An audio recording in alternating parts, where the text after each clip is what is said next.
Do you see like common traits in high performing individuals? Yes. What do you see? Denial. Hello, everyone. I'm Morgan, co-founder of Primal Kitchen and host of the Primal Kitchen podcast. Today, a very special episode. I'm sitting down with my personal therapist, David Roadhouse, who's been in private practice for 50 years in Chicago. He's been practicing Buddhist meditation since 1975 and works with a clientele of high performers. A graduate of the University of Michigan and Princeton Theological Seminary, David is also an ordained Presbyterian minister.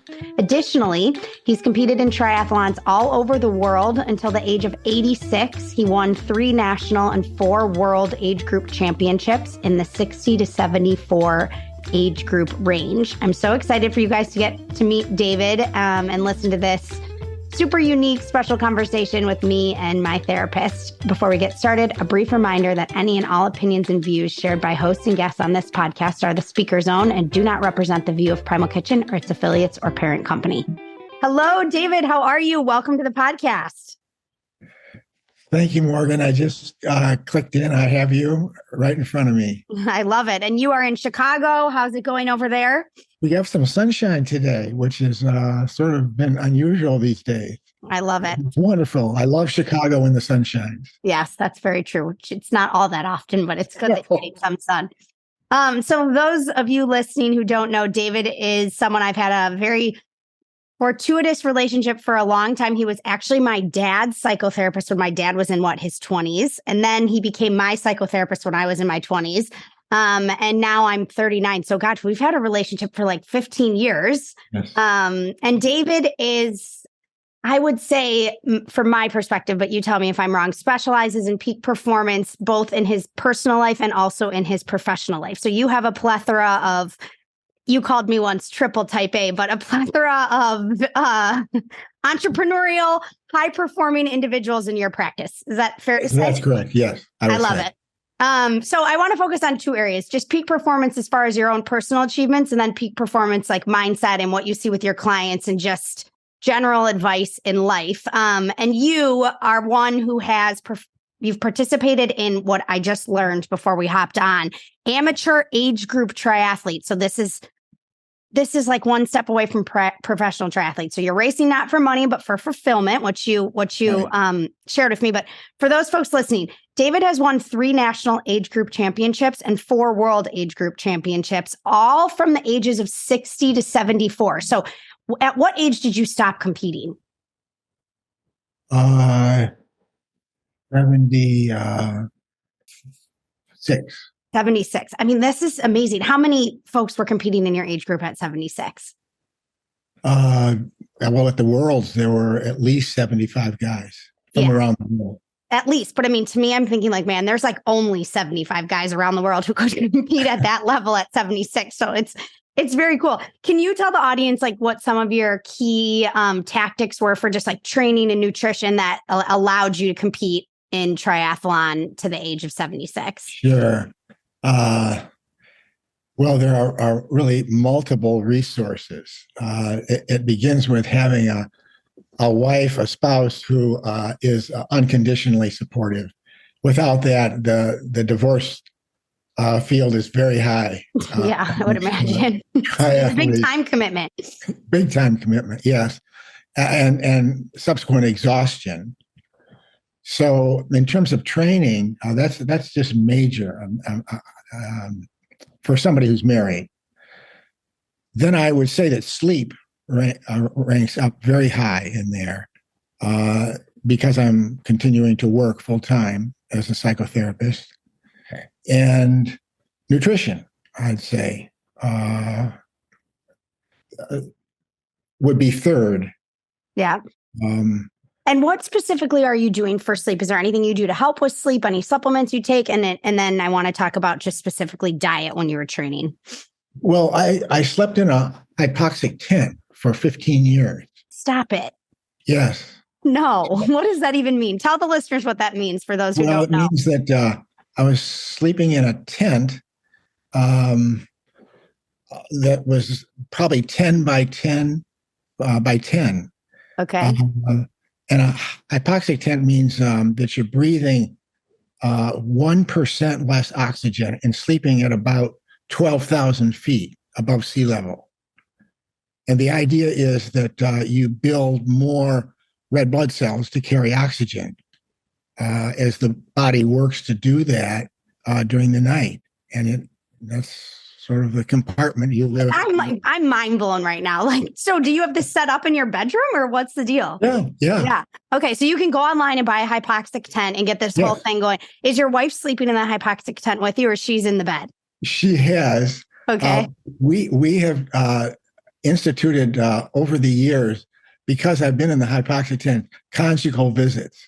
Okay. I love it. And so are you still sleeping in the hypoxic tent or was this just a training thing? No. Now that you're done competing, so you moved out of the hypoxic tent, it's packed up, you sold it on eBay and you're on to the next. You're right. Back in the regular bed. Okay. Crazy. All right. What else were you doing for sleep?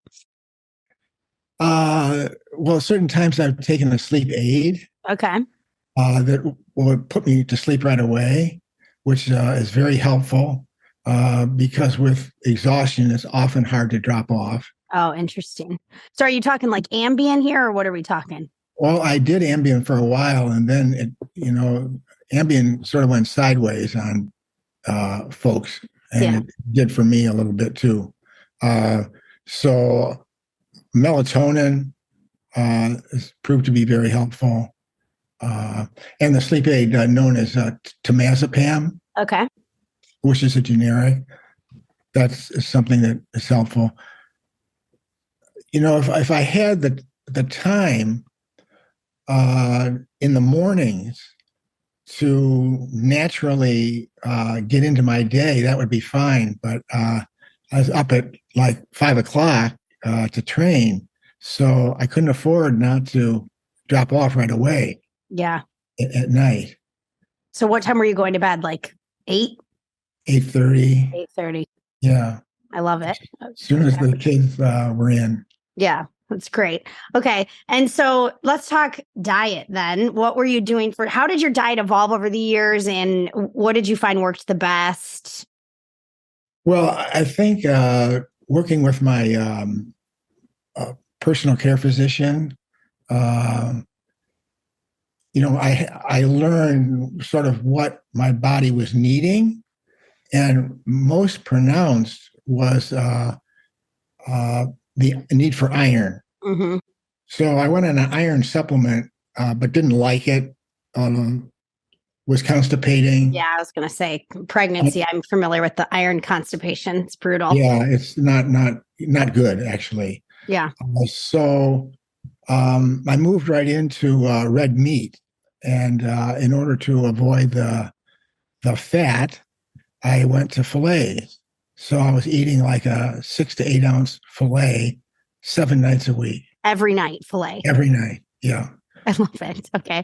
What else? Anything with the fillet? Oh, so in other words, it's sort of like eating like a dog, Yeah, yeah. When did you start doing this? I'm super curious because there's like this big trend in nutrition right now called the carnivore diet. And there's a lot of folks who are just like eating like almost only meat there, or it's like meat, fruit, and honey. Those are the big basis of it. But when did you start with the fillet? 1986. Okay. So you were like, I don't know, a cool 35 years ahead of your time there. Like, no big deal. Just Right. Starting the trend for the carnivore diet 35 years before the carnivore diet was saying. So you sustained that. You're like filet mignon every night for decades. Yes.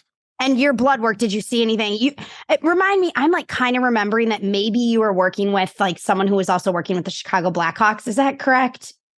For medical? I had an orthopedic surgeon. Okay, that's what I'm thinking of, but not a trainer. Not a trainer. Okay. So your personal care physician who got you on to this whole thing was just a regular MD? Yes. Okay. But had been in practice many, many years. Okay. He's since passed away. Okay. Got it. So he gets you in this and your blood work where you're routinely testing your blood work, I'm assuming. Yes. And, my iron rose and my red blood cell count rose. And so I just stayed with it. Yeah. I love it.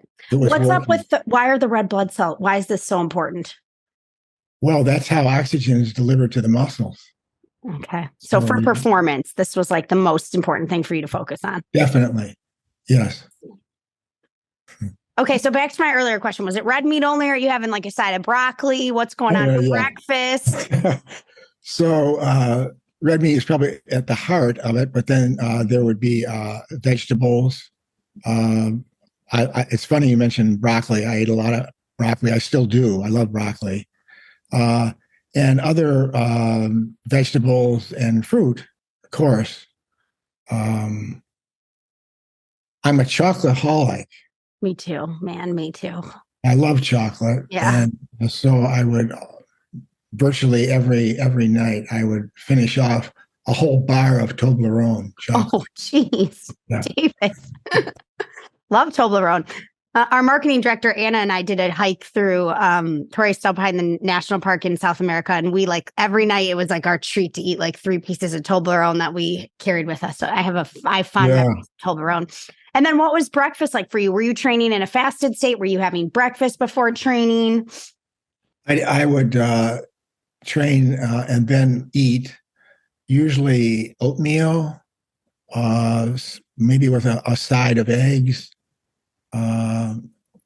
Granola. There was some variation in my breakfast, much more so than dinner. Got it. And were you eating lunch? Light. Yeah. Because you're working. Yes. Yeah. So midday during my work day, I took a couple of hours and I would do a swim workout. And then come back to the office and have yogurt or fresh fruit. Just a little kind of snacky lunch. Right. Got it. That would turn out to be maybe 3 hours before dinner. Very cool. And so now that you're not training anymore, what is the diet like? Are you still doing the red meat?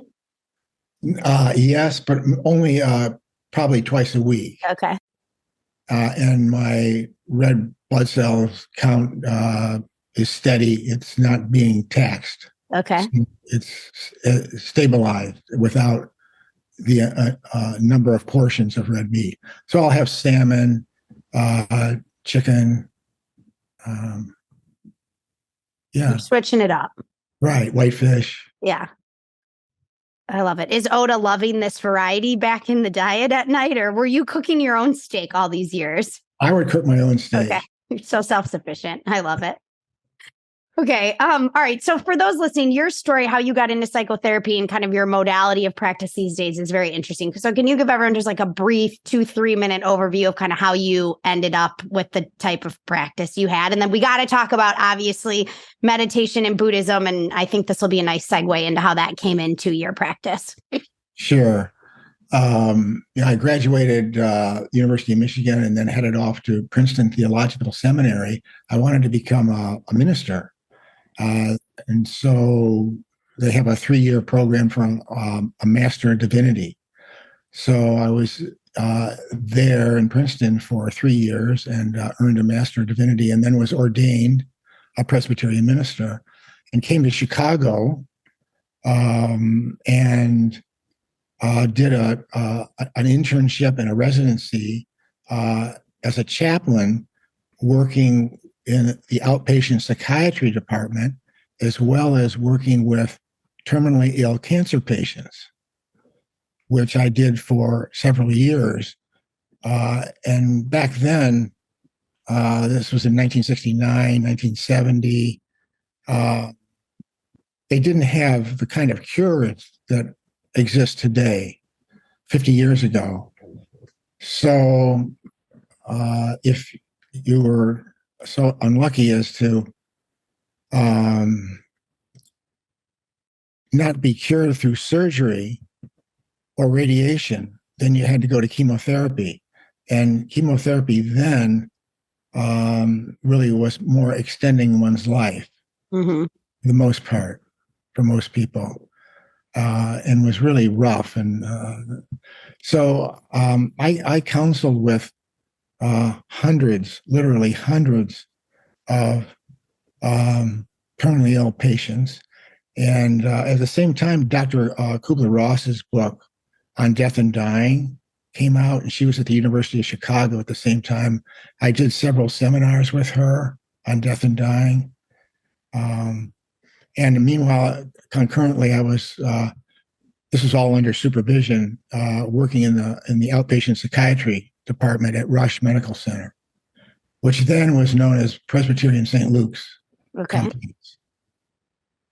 So after I finished my program there, I went to work at a mental health center out in Elk Grove Village here on the outskirts of Chicago. And I was there for less than a year. I became the clinical director. And then in 1972, I went into full-time private practice. Okay. And that's what I've been doing ever since. And so, but you kind of had some revelations along the way through your, I guess, assistance with people transitioning to death. Like, you read this book on death and dying. Did your philosophy kind of switch on your approach to like religion and dealing with death? Definitely. That was very trying because just the experience of being with somebody who's transitioning from life to death is very trying. But I think for me, what was so powerful was realizing that I did not have the spiritual training that I felt would be more helpful to me. So that's when I got interested in Buddhism, and subsequently met a Tibetan Buddhist meditation master, Chogyam Trungpa, and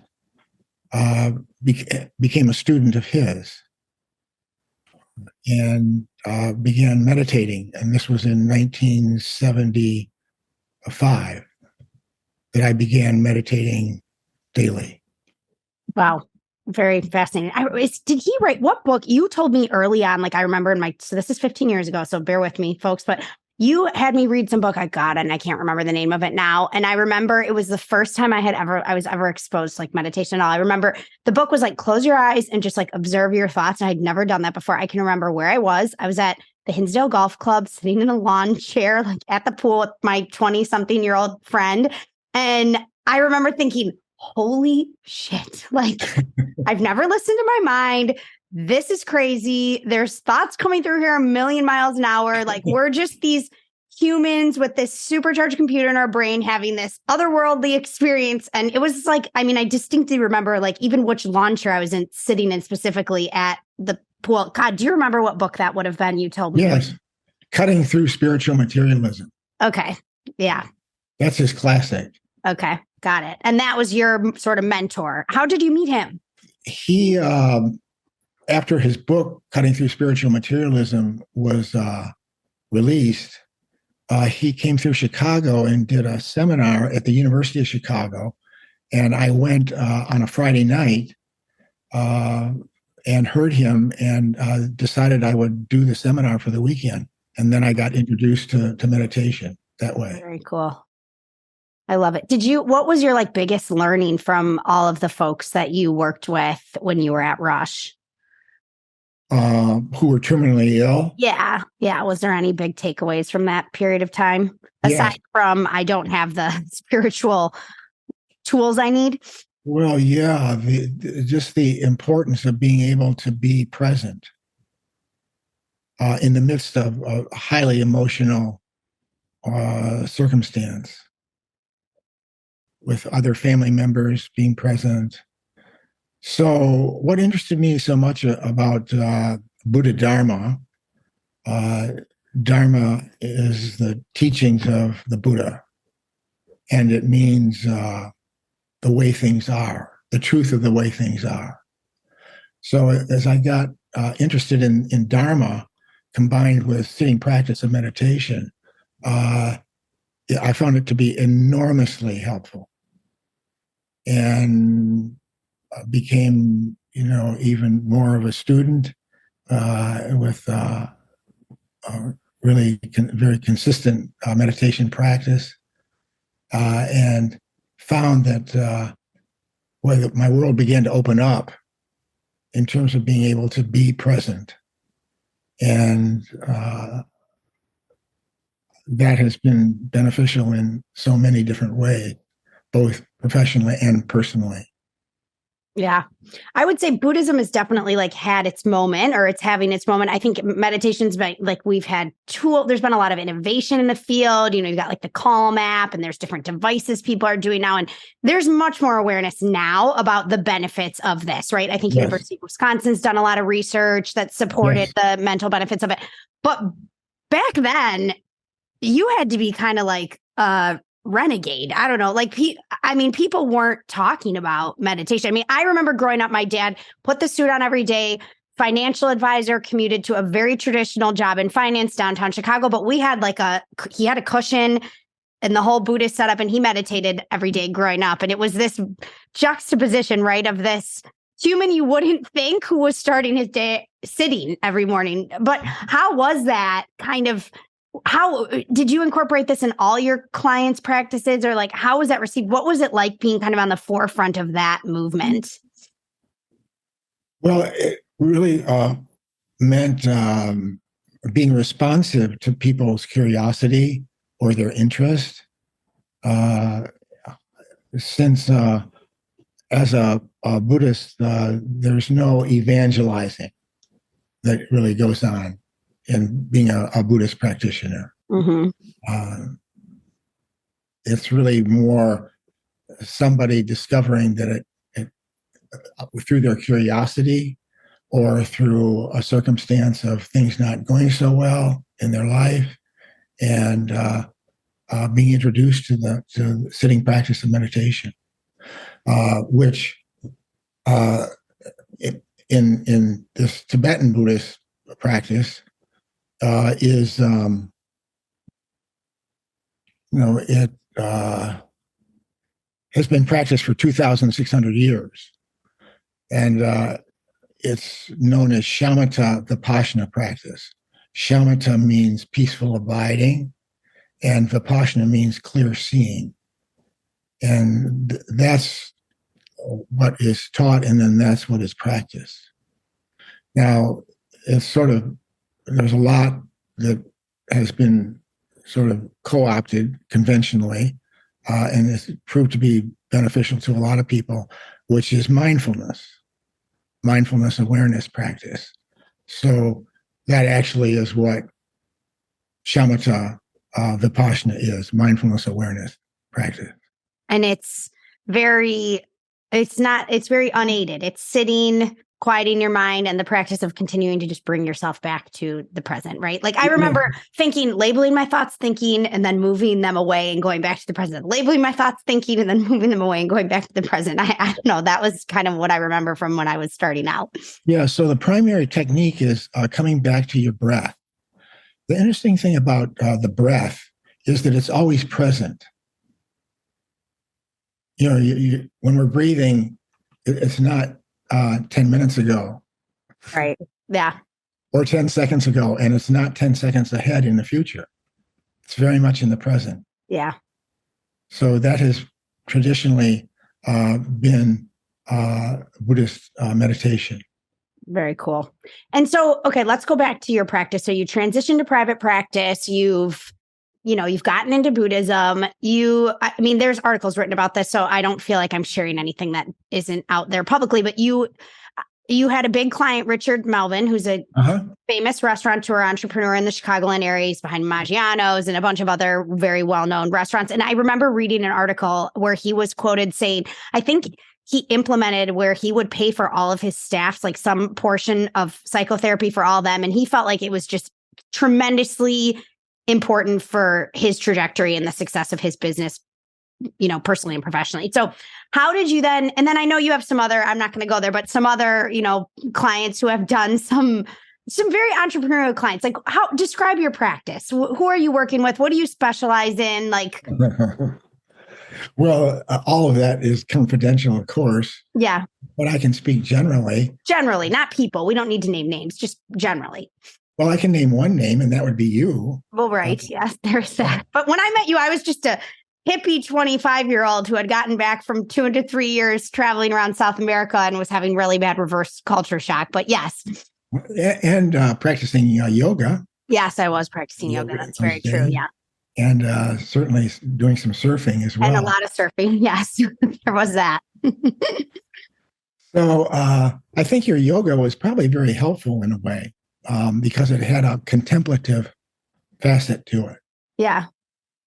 Surfing does too, in a sense, really. Yes, You're I very would agree. present. It's a very present activity. I agree 100% with that. It would be what we would call meditation in action. Yeah. I'm much better at the meditation in action than the sitting meditation, David. Let me tell you. Well, the sitting practice of meditation uh, means that you really have to open up the space for yourself to just kind of not be goal oriented Yeah. and to let things kind of come and go, Yeah. relaxing your mind. So you've worked with a lot of whatever, peak performers, a lot of people who are running businesses, entrepreneur types. What do you think the biggest issues you see are with clients, and what's your approach? Curious how you would describe your approach. Yeah, that's interesting. I really work with people's state of mind. So when I meet initially with somebody, I'm exploring what their state of mind is. And state of mind would be are they curious? Are they in a lot of psychological pain? Are they do they have a certain level of awareness? And sort of working with where they are in terms of their own self experience in the world, whether it's in their business or in their personal life, in their marriage, friendships. So you assess that, and then you kind of go from there. Yes. Uh-huh. And what like you're not one. I'm like kind of a therapist junkie. I've talked to a lot of people, but no one like I've talked to you, right? You've been my consistent, tried and true human for all of my experience with psychotherapy. David even married Adam and I like tricked Adam into couples therapy when we were engaged because we're both Catholic. And I was like, hey, since we're not getting married in the Catholic Church and we're not going to do that like thing they do in the Catholic Church before you're married, like, why don't you come meet David and I and he can do some stuff with us before? And we had a great time just getting to know each other in a like kind of a different setting before we were married. But what would you say? You're not one who like digs up the past. I wouldn't say you were never like, sit down and tell me about your relationship with your father. I mean, you probably didn't need to because you've known my dad for decades, but you're very much like, how would you describe your approach then as a psychotherapist? Sort of an organic evolution of what somebody needs to talk about. Mm-hmm. If somebody needs to talk about their father, mother, or siblings, I can detect that and help guide somebody into that being an area that they need to explore. Yeah. Do you see like common traits in high performing individuals? Yes. What do you see? Probably denial would be the number one. I was not expecting that. Tell me more.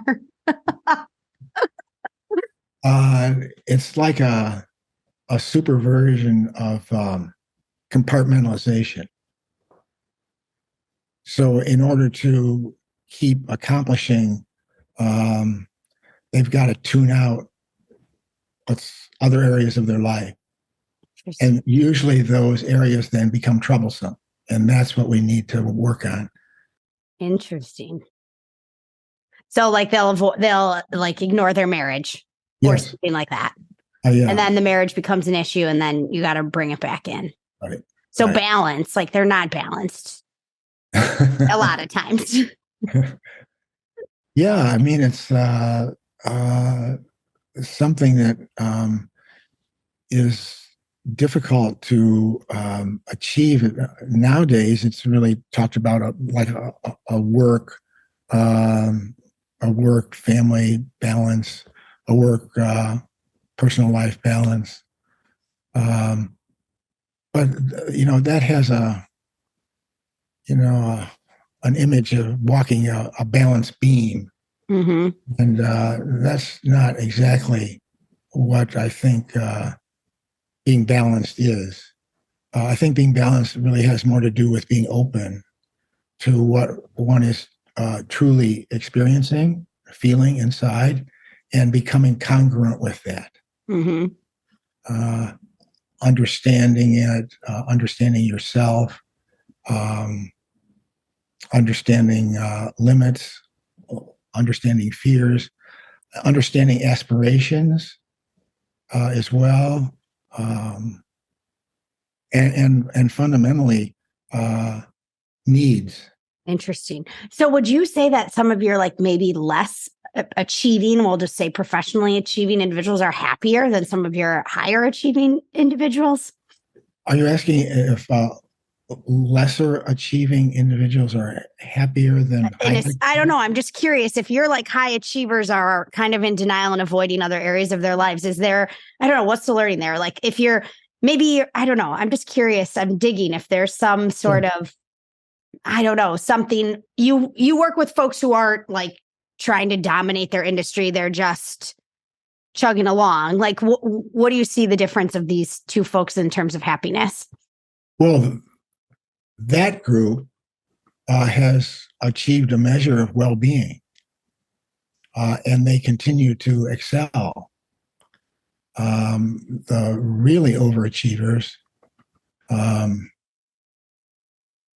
will continue to stumble. Interesting. No, I'm so curious. Where am I on this spectrum, David? Well, that's an interesting thing to reflect on and explore. And we can certainly talk about it. Yeah. But again, your own contemplation would go hand in hand with meditation. So my approach is really encouraging contemplation along with a sitting practice of meditation. Fascinating.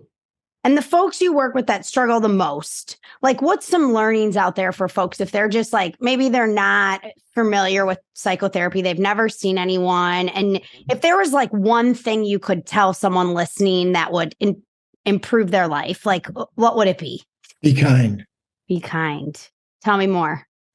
Well, in order to be kind, you have to get outside yourself and be considerate of other folks. And interestingly, that's not just some unselfish path, because to be kind also is a self-nourishing attitude and approach in relating with others. So it's self-nourishing. It's not just some kind of charitable act. Yeah. It's rewarding. Yeah.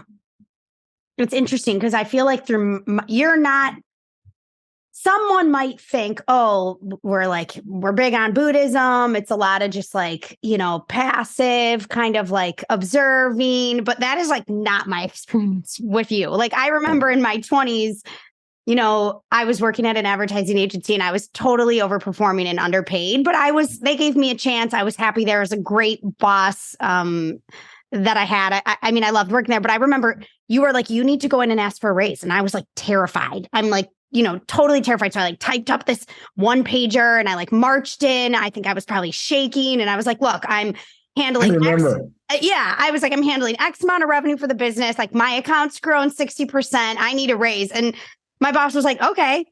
And I'm like, really? Like, that's all I need to do is just ask. But you were very encouraging, like, well, get your ass in there and ask for a raise. Like, you need to ask for what you're worth, right? Yes. So, but that kind of is not maybe what one would think you would. And you've taken that approach, I would say, with me. Across the board. Yeah, across the board. It's a bit of like a grab life by the horns, right? But yes. Yeah. So how does that compare to like what someone might stereotypically think of as like a more passive kind of Buddhist, like let things happen, things come as they go type of approach to life? Yeah. Well, I think somebody that's doing that is really not practicing the Dharma. Okay. How so? Well, I think they have a misunderstanding that being a Buddhist is somehow, walking on eggshells, tentative, that you can't be robust, let alone be joyful, energized. I mean, one of the reasons that I encourage you to go talk to your boss is that it was clearly an area that you were frightened to do. Yeah. So, that means when you are that frightened that you need to overcome that. And there's no better way to overcome fear than to face it and enter into it. Yeah. Yeah. That's very good, David. That's very good. So when you're feeling that resistance in life, you should kind of lean in, huh? Yes. Yeah. Yeah. Get in the game. You tell me that a lot. Get in the game. Yes. Yeah. And how does one know if they're in the game or not? Reflecting on it and reflecting on that question, am I in the game? Yeah. Or am I sitting on the bench? Yeah. Or am I tentative? And the approach is really a carpe diem, seize the day. Yeah.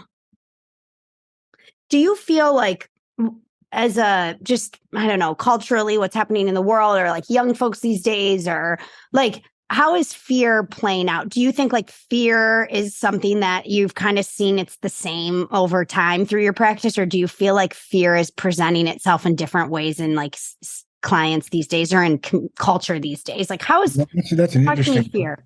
Yeah, that's an interesting question. A lot is being written and spoken about that mental health is a problem. Yeah.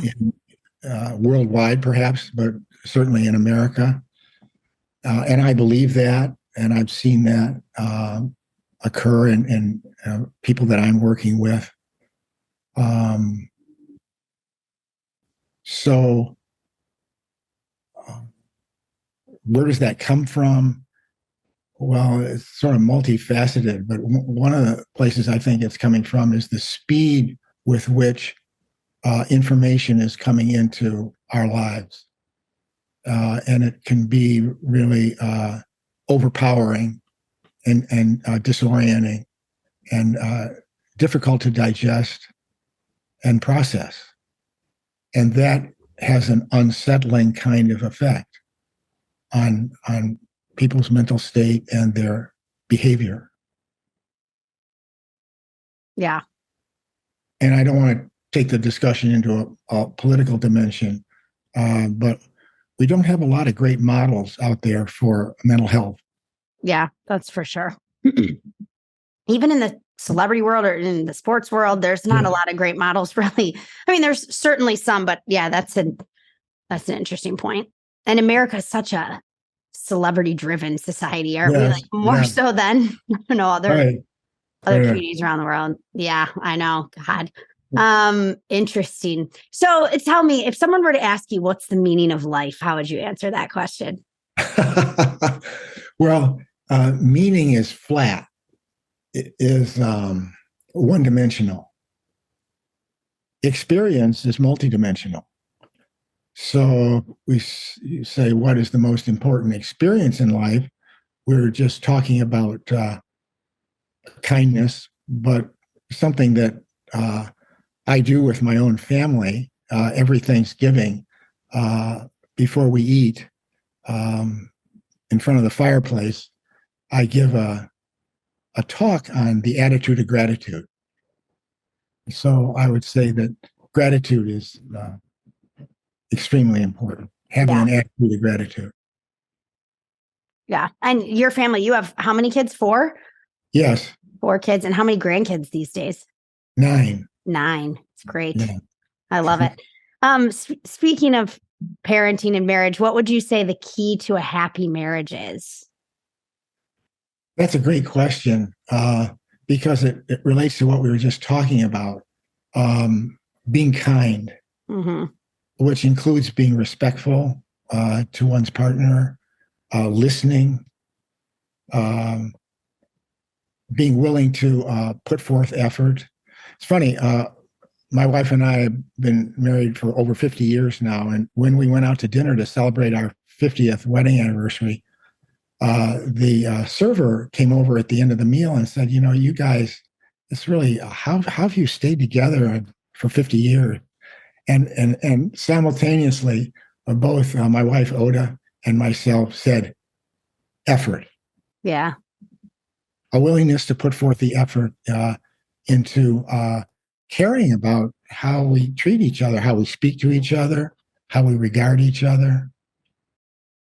Yeah. The sort of the courage to be an adult in a relationship Yeah. like marriage. Do you think everyone should get married? No, No. no, unless they want to. I mean, I don't hold up marriage as a sort of a measurement of happiness. I don't think you have to be married to be happy. Mm-hmm. But and it helps. It can help. Mm-hmm. And for some people, it can be a disaster. Yeah. Do you feel like, how do you feel about divorce? You've been divorced. I am. I was divorced. I married my college girlfriend, and 4 years later, we had a baby girl, and we promptly separated. And we were better at just living without a kid. Yeah. Young children, as you know, just put a lot of stress on a marriage. Yeah. Do you think you like, I don't know. I feel like, okay, I'm a mom of young children, as anyone who listens to this podcast knows. I feel like I'm always talking about mom identity thing is strong, right? Like when you've got 3 kids under 5, you're just like, I'm a mom. Everything else is kind of there, but I'm a mom. But right. I feel like, do you have any regrets about like divorce or getting married in the first place? Or do you feel like there's a point in which, how do you know when you call a marriage? Like, how do you know when you're like, this is it? Like we've done what we can do here and we're better off apart. Like, I mean, how do you navigate those waters? Well, I'm a big proponent of living together and seeing if, in fact, what the relationship is a marriage. Before you get married. Before you get married. And getting married is more a celebration of something that already is. Yeah, I remember you telling me that. Yeah. So it's self-revealing whether or not you have a marriage. Mm-hmm. And you know, I don't have any regrets about getting married because my daughter, I would never want that to be any different than having her in my life and in the rest of the kids' lives. But divorce, it's like hard to know when to call it, I would say. A lot of people stick around for a long time. Yeah. Well, you know, that's one of the complications is being able to have the confidence that divorce is what's right for you. Yeah. And probably then right for a partner as well. Yeah. Okay, parenting. What's your best parenting tip for folks listening? To not take your role as a parent too seriously. Tell me more about that. So being a parent is really very, very challenging. There's no question about it. I feel that on an ongoing basis, and my kids are all parents themselves. Yes, they all are parents themselves. And I've learned the importance of staying in my lane in terms of relating to my kids and their kids. You know, rather than I've got all the answers and telling them how to run their lives and their families and their marriages. I stay in my lane. Yeah. That has to be especially hard for you, though, with your profession. No question about it. And your wife is a therapist, too. Yes. Yeah. Yeah. I bet you guys just leave and you're like, holy moly, do we need to download after that visit? Sometimes that's really the case. Yeah. Yeah. So you think not taking, what do you think? I mean, it's really hard not to take parenting too seriously these days because it's just like you're inundated. Like even on social media for me, it's just like parenting tip after like, are you gentle parenting like Janet Lansbury? You going to cry it out? I mean, there's just so many opinions. And I feel like I oftentimes feel like as someone who tries to do everything right, which is a problem we can have a separate session on, but like, you do feel like you can just get in this perpetual cycle where you constantly feel like a failure because there's so many opinions out there about how to do it the right way. Yeah. So if you're taking yourself very seriously, overly try to do it the right way. Yeah, then that will just sort of become problematic. Yeah. So I think the idea is to simplify being a parent, doing the right thing, helping a child learn right from wrong, and the importance of discipline for a child's sake, because that will help them to learn how to self-care. Yeah.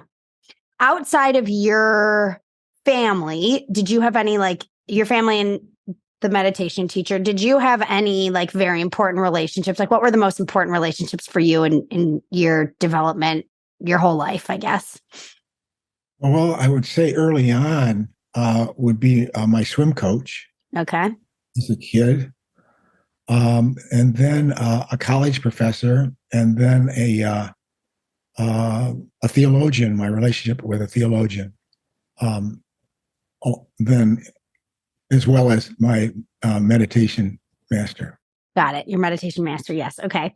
But then after that, did you have like a mentor? Were you in therapy when you were doing your private practice? Yeah. When the wheels came off my marriage at the time, I got into therapy. Okay. Which proved to be enormously helpful. I was so fortunate to be with a gifted therapist, Robert Mungerson. And interestingly, I got to him through my wife, who had been a client of his for several years. She has a master's in social work from the University of Chicago, and he had gone to the University of Chicago, and there were a lot of students that saw him. She saw him, and I liked the way that her mind worked. And so I went and saw him and really hit it off with him. And after a couple of years, and I went into private practice, he began referring clients to me. When he was full? I got started. Oh, that's so cool. Okay. Yeah. And I mean, he believed in me, and that really launched my career. Yeah.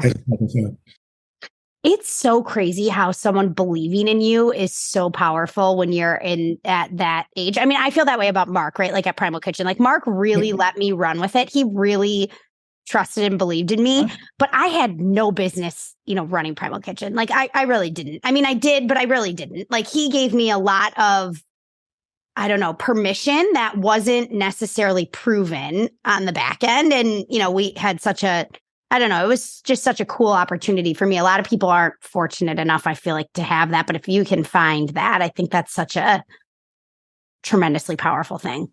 It is. Even in relationships, to have a friend who believes in you, to have a spouse who believes in you, who have children that believe in you. Yeah. Parents that believe in you, grandparents that believe in you. Yeah. I love it. You're right, Morgan. It's very powerful. Yeah.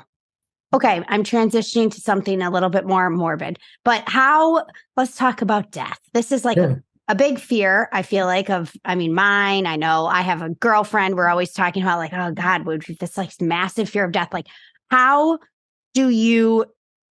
does death enter into your practice nowadays? And like, what are some thoughts for folks who are maybe fearsome of themselves dying or of loved ones passing away? Well, it's the loss of what's familiar. and therefore sort of what's comforting. So even the thought of that can be very painful. And of course, nobody really knows what happens.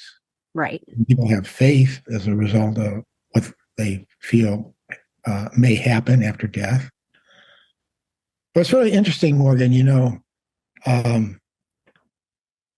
we talk about death as something that's different than life. Maybe we're dead right now. Ooh, tell me more.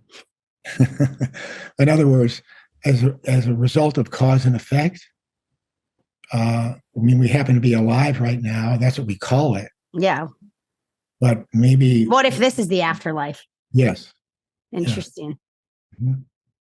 And have you seen, did you have any crazy experiences when people were transitioning, like any sort of spiritual oddities or anything that piqued your interest? No. No. And I was really on the lookout not to go there. Okay. And what do you think? Like, what's your take? What's the Buddhist take on death? What happens after we die? The traditional teaching in Buddhism is a rebirth. Mm-hmm. That we come back based on whatever merit or goodness we could bring while we were alive, so to speak, to others. Like karma? Yes. A little bit like karma. And is this something you spend, are you like wigged out about death, or you don't spend a lot of time thinking about it? You don't? No. Because you're here in the present. Yes. Yeah. So you're kind of like, I'm here for this ride. Whatever happens, happens. Well, not being reckless, of course. Yeah. I'm not going to jump out of an airplane and think I'm not going to die. But I'm not terribly worried about it at all. Do you think that's unique for, how old are you now, David? 78. 78. Do you think that's unique mindset for someone of your age? Because I feel like it's really, as you get older, does it get scarier? Does it not? Well, I think it gets more present, particularly the effects that aging has on the body and the mind. And that fortunately, in my marriage, that's a source of real humor, because we both recognize it in our own lives and in observing each other. But we have a real sense of humor about that, which is quite helpful. But there's the old saying: "How do you age gracefully?" And for previous generations, that's often been a goal: how to age gracefully. And I think it really means being able to make friends with the difficulties that come with aging, whatever they might be. Yeah. Pain, wrinkles. Yes. Yeah. Changes in energy level, change in libido, all kinds of changes, cognitive changes, mood changes, how you deal with certain emotions. You and Oda, when you mentioned earlier when the wheels were coming off in your marriage, were you referring to your first marriage, or were you referring to you and Oda? Oh, no. My first marriage. Okay, got it. Have you and Oda do you think every marriage goes through a point in which it's kind of make or break, or no? Yeah, it's just a matter of degree of how intense that is. Yeah. Have you guys had that? That's a good question. No. Yeah, I was going to say, if you have to think about it, I'm thinking it's a no, David. Yeah, we're all in. Yeah. And I wouldn't have it any other way, and Oda wouldn't have it any other way. Yeah.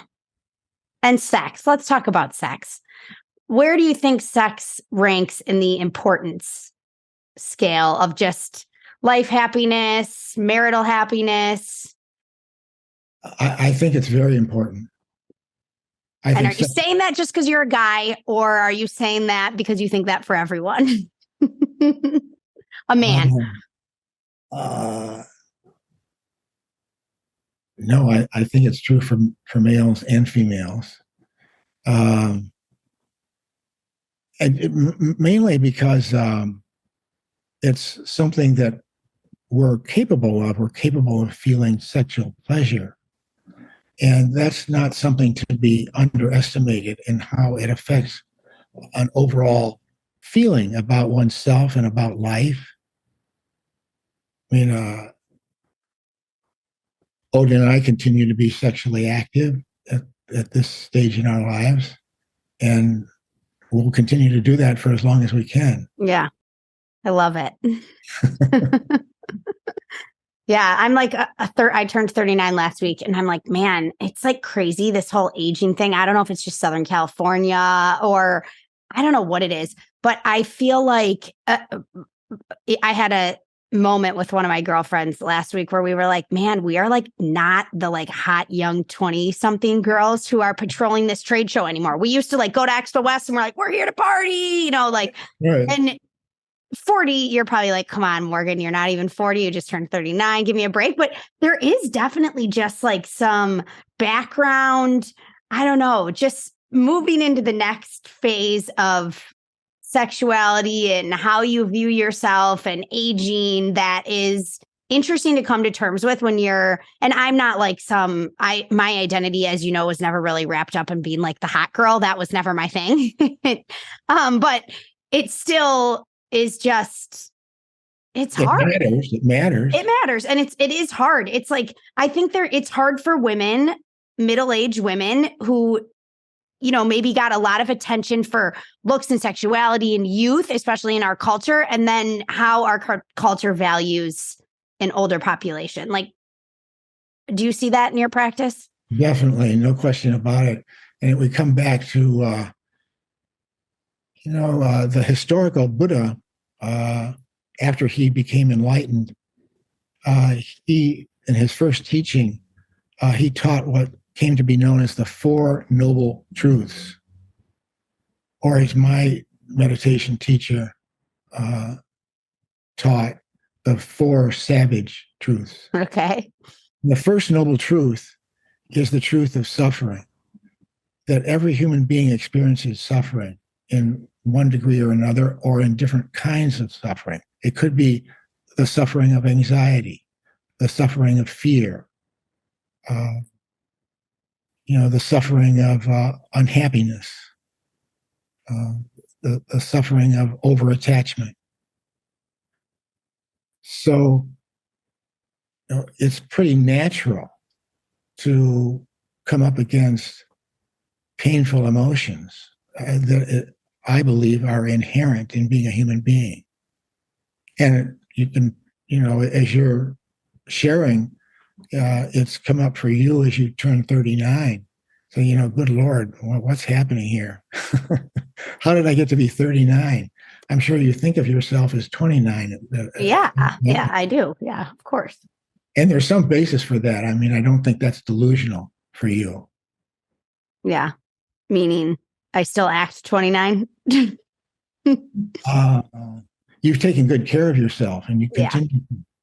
And so, you've done and continue to do a splendid job with that. Just ask your husband. Well, thank you, David. That's so nice. Yes. Yeah, it is. It's just it's an interesting thing, this aging thing. I feel like I had this realization, like, I think you're like, friends, like my female friends who are just like, I have one particular best friend out here in California, Natalia, and she's just like, just a badass love. She's just going to be like adventuring and really like grabbing life by the horns when she's like, 80, 90, right? And I feel like I don't know. I just feel lucky to have some females in my life like that, where I know aging with them will be more of an adventure than a like pain, if you will. Yeah. But I think the female friendship becomes almost like more important as you age. I don't know how to describe it. I think females are better at relationships than males. At friendships or at all relationships? I'd say all relationships. Even marriage. Yes. And why is that? I think it's a part of the way you're hardwired as a female. I mean, you need to be able to connect. Mm-hmm. For males, they don't have to connect. Like a little bit more of a lone wolf thing going on, or what? Mm-hmm. What do males need then? Tenderness. Really interesting. I thought you were going to say like dominance or like some, I don't know, some very There are a lot of males power to like conquer or something. Well, there are a lot of males that think in those terms. Yeah. But what they really need is tenderness. Yes. God, we really don't give the males and tenderness today in this culture. I mean, maybe it's getting better. I feel like there's a little bit more like the parenting styles now versus like my grandpa, right? Like it's definitely a bit more, acceptance of emotion, and men are allowed to express other emotions besides just anger. And, that's okay. No one's going to like hit their kid for crying. I mean, I'm sure some people are, but in the popular psychology thing today, it's not like toughen up when you're 2 years old. But yeah, that is culturally, we really don't support men in that way. What do you think is happening with the young male population these days? Well, it's disturbing, actually, primarily because of pornographic videos. And kids discover those very quickly, and they, think that that's what sex is all about. Yeah. And they're addicting and. Yes. Yeah. I'm going to give my boys like romance novels when they're like of the pubescent age. I feel like learning about sex from reading a romance novel is so much better than pornography. Like there's relationship building, there's courting, there's romance, there's such an insight into like the female psyche. My obsession with romance novels. I think everyone else listening does as well. But I just like always think about that. I think about like if this were men's introduction to sex with a woman versus like a pornographic video, how different my 20s would have been. Or, I don't know. I think that it is troublesome. It is. Yeah. And, I think that goes hand in hand with our technology that has progressed. I grew up in an age where there were not computers, of course. Yeah. And there weren't swim goggles either. Yeah. Or cell phones. Phones. Yeah. And so I think that technology, while it's beneficial in numerous areas, particularly in the medical sciences, is really is threatening to humans.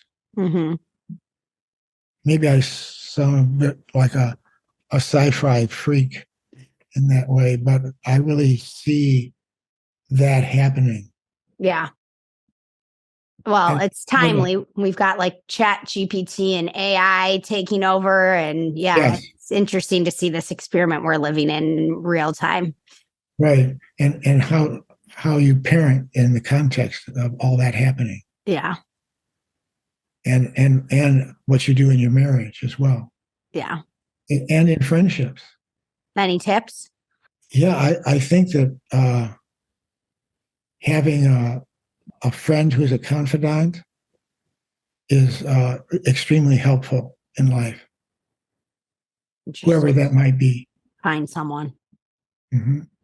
Okay, I'm going to give you a few rapid fire questions because we're about running out of time, so I want to wrap it up. But are there any books or people that are inspiring you these days? I find myself going back to Dharma study again and again and again for inspiration. Okay. Returning to the classics.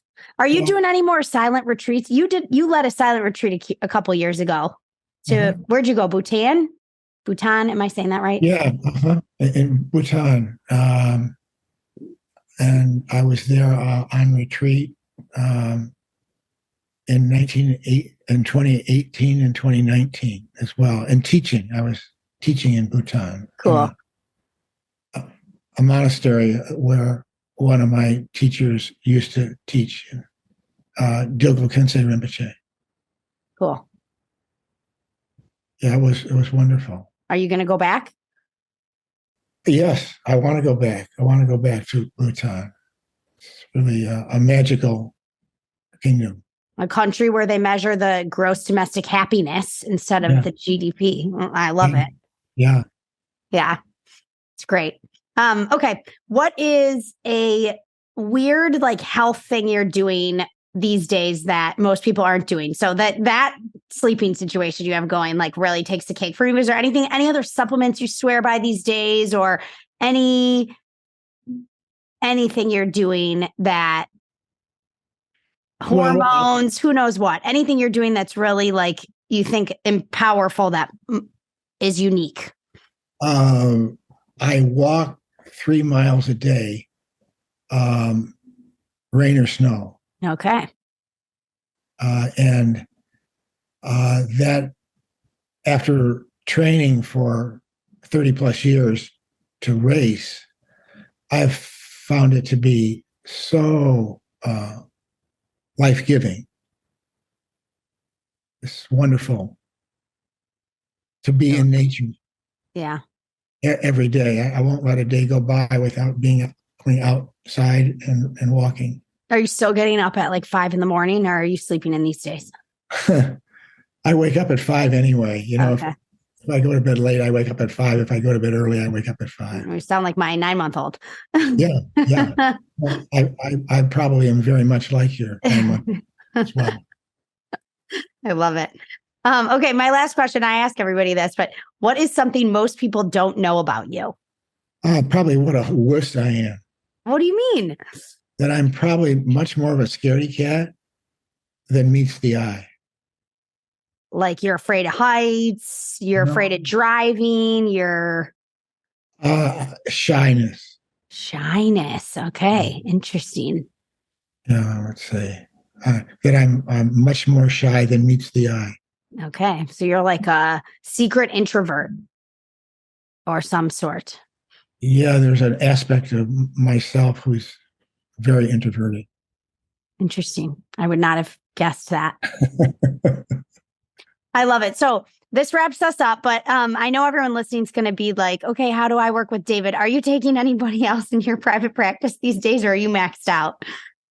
Well, people are certainly welcome to text me. Okay. At a number that you have, but I'll give it. Okay, yeah. If you're willing, you share it, man. That's on you. I love it. Or I could give out my email. Either one, whatever you want. My email is simply droadhouse@yahoo.com. Okay, great. So if anyone's inquiring, they want their own Buddhist master psychotherapist, David, you can email David and see if he has any slots open. But you are working full time these days, aren't you? You're pretty busy. I'm doing all teletherapy. Yeah. Since March of 20. Awesome. Good for you. And some walking consults for folks who live on the North Shore of Chicago. Yes. Yeah, it's true. Yeah, that's great. All right, David, as always, it was wonderful to chat with you. I'm sure I'll be talking to you here in the next couple of weeks, but thanks so much for sharing all your wisdom and joining me on the podcast today. We'll talk soon. Morgan, let me say that I appreciate your willingness to open up. Always. If I'm good for one thing, it's opening up, man. That's for sure. Be well. You too.